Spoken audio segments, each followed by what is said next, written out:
lives in Google Cloud then. Oh, what's the split, like Yeah. on-premises with cloud? It's all No, cloud? all the transactional data stays on-prem, but I copied that to the cloud as well, to the data lake. Oh, okay. So it's basically copied to data lake, and that's where you run your algorithms and all. Mm-hmm.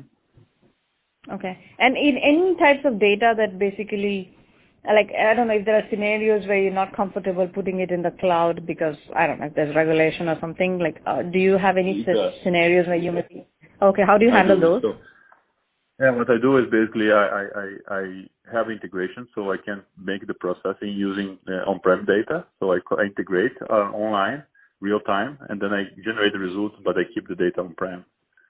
It makes things slower, and then I use much more bandwidth of my telecom, but it's the only way to do that. So you keep the data internally.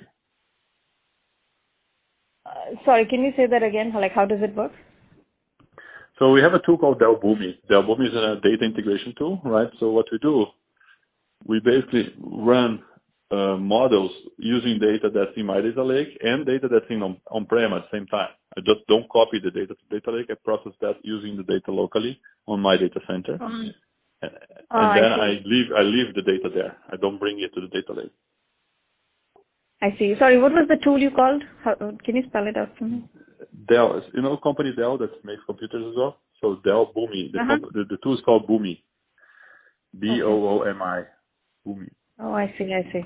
So, and what types of data are these? Can you give me just some generic examples? People data, like employee data, for instance, also finance forecast data that I cannot have because I'm a public company. I cannot have this data exposed, right? This kind of data. Oh, got it. And like in terms of the data, let's say that you load to data lake and stuff, it still just stays your data. It's not shared with like for any models that maybe. Okay. No, it's my data, and I follow GDPR. So I mean, if a data was captured for one specific application, I only use it for that. I cannot share this data with other applications internally, so it's very restricted. I see. Okay, interesting. And so this has been helpful. I'm actually just going to go back a bit to the org that you had. So your role is like of a CIO, right? You mentioned. Yeah. Mm-hmm. And then are there like other roles as well, like your data officer or anything, or is it mainly like the CIO is the lead for the IT here?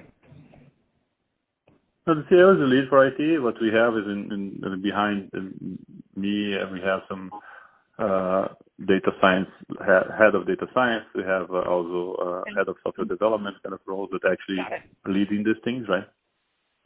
That makes sense. And then how do you see your role evolving, let's say in the next 3 to 5 years, in terms of, because a lot of the things that you mentioned is very strategic, I would say, in terms of making the business very powerful. So I was just wondering if, like, maybe your closing thoughts as to how you see the role of CIO evolving.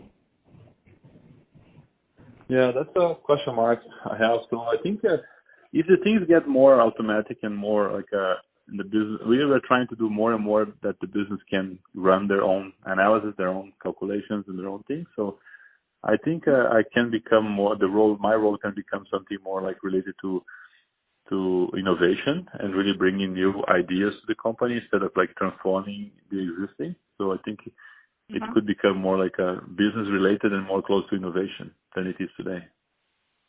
Okay, I see. Got it. Okay, this has been very helpful, Leandro. Thank you so much for your time. Thank you. Have a good day. Thanks. Have a good one. Bye.